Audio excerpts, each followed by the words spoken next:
Hello, my name is Jonathan Montes, and I am doing a presentation on male infertility for human anatomy at Stanford University. My professor is Dr. Bahig, and today is currently May 15th, 2022. So the etiology of the male infertility can be caused by major factors. One of the major factors that can cause this can be the male reproductive system is not properly functioning. This can include not being able to make viable sperm cells to be able to fertilize the egg. Another one can be where, the male is able to produce these sperm cells that are viable. However, they can't get erect and therefore they can't ejaculate, or they can ejaculate, but it's not erect and therefore the sperm cells will not be able to penetrate the egg properly. Another environmental factor that can cause male infertility can be, where you work. So for example, if you work at a factory with, high volume of chemicals, it imbalances your hormones and therefore you aren't able to produce as many or not produce any viable sperm cells. Also, one other major factor that can cause, male infertility can be damage to the testicles to a certain degree. If the testicles aren't properly functioning because of damage to them, then they won't be able to produce viable sperm cells. One etiology of artificial intelligence for male infertility can be magnification view. So under a microscope, they would put a slide that has a sample of semen, and under the microscope, they'll be able to see and count how many sperm cells are actively alive. A sperm is actually able to live outside of the body within, I want to say it was like 20 to 35 minutes. And then when inside of the cervix and the vagina and everything, it's able to actually live anywhere from 5 to 7 hours. The artificial intelligence will allow the doctors and healthcare professionals to be able to see the viable sperm that's alive, and as well as be able to see how much sperm there is. So they'll be able to count it. They'll be able to see, if this male is making sperm that is viable, and if it is viable, how many sperm are there, and if it's not viable, why isn't it viable? And therefore they're able to do blood work on hormones. They're able to do, physical examinations of maybe the testicles or the penis and stuff like that. The demographics. So demographics show infertility due to males. Infertility in males actually range from 20 to 70% within the last 7 years. Infertility rates have been at their highest in Africa and Central Eastern Europe at 4.5 to 6%.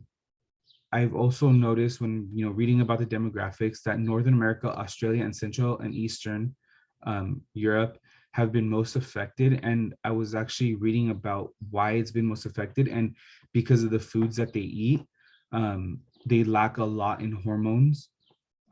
So therefore, when they eat this food, they tend to eat healthier. However, when they eat healthier, the hormones within the food kind of just go through, and they lack a lot of the nutrients.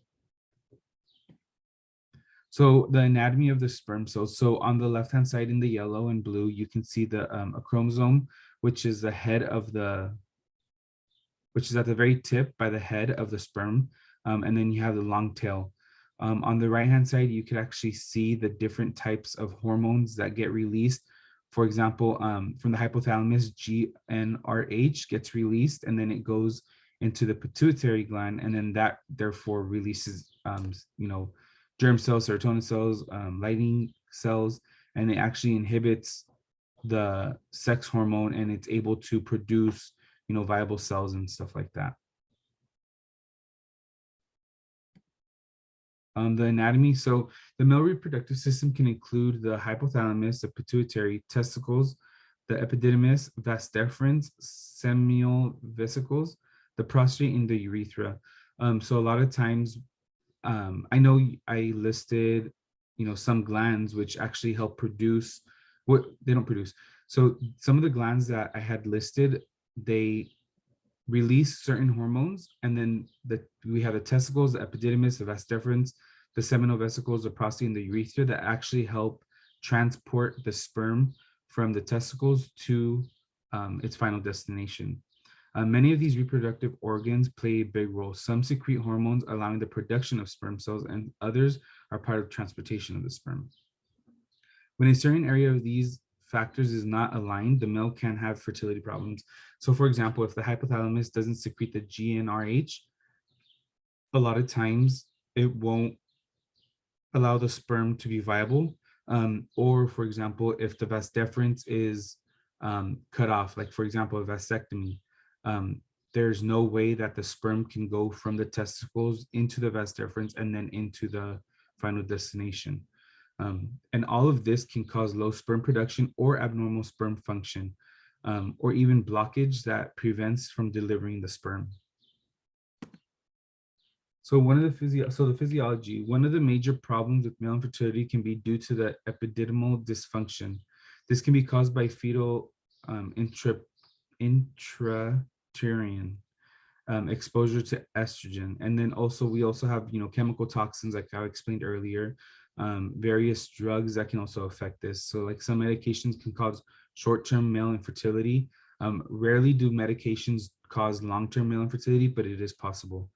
Male infertility is a long-term diagnosis. Some doctors may prescribe medications to help regulate the sperm cells.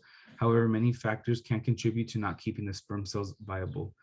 So for example, like medications can help, produce sperm. However, if the proper hormones, if the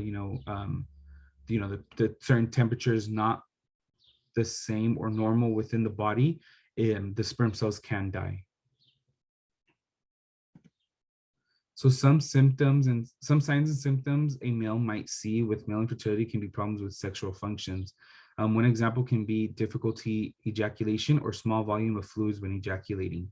A lot of times this can prove that you're not producing a lot of sperm, or sometimes it's large volumes of fluid that you're ejaculating. However, the sperm cells might not be viable.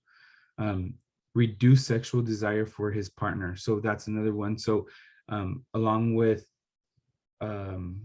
difficulty ejaculating, you don't find, sexual arousal.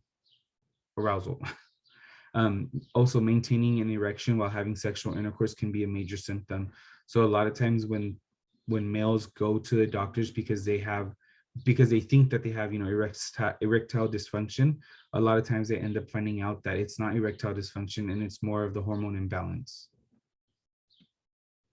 Here are my references: the male infertility stat bureaus, male infertility scoring using, for my AL. Thank you.